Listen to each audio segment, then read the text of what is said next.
The Age of Resistance comics continued with Captain Phasma as its second issue. The story follows a stormtrooper, KM-8713, who has aspirations of becoming a stormtrooper with a name, like Phasma or Cardinal. She takes part in an attack on a planet in the unknown regions called Demir, the Iron Planet.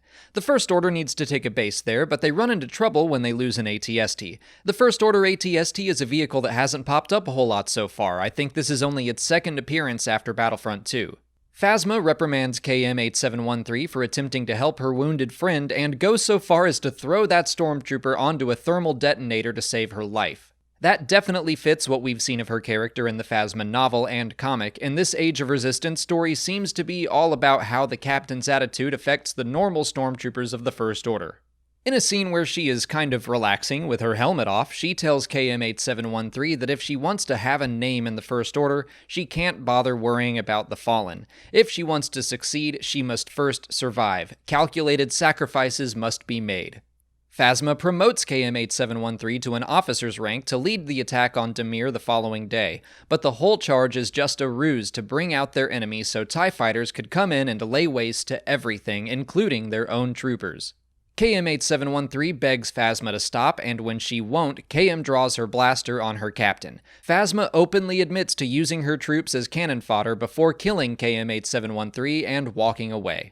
The plot of the Phasma novel by Delilah Dawson told us all about Phasma's calculated sacrifices. She was willing to sacrifice her family and her friends to get off her brutal homeworld of Parnassos.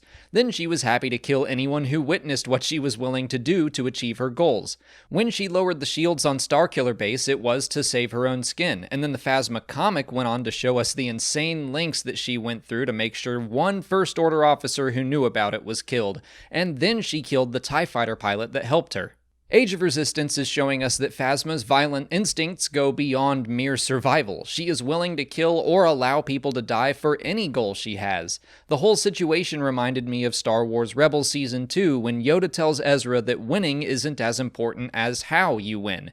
And Phasma definitely wins in the wrongest way. She doesn't even sound like she cares about the First Order. I think she's just in this fight because violence is all she knows, and now she gets to play these games of calculated sacrifice on a larger scale. I'm glad writer Tom Taylor took Phasma's philosophy a step forward, but it did feel very similar to what we already knew about the character. But I don't think everyone who reads this comic will have read the book and the other comic series, so to some people all of this will be new, and I think it was a good summary of what we know about Phasma and then some.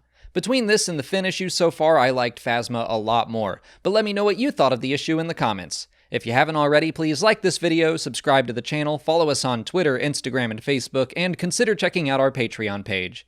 As always, thanks for watching, and may the Force be with you.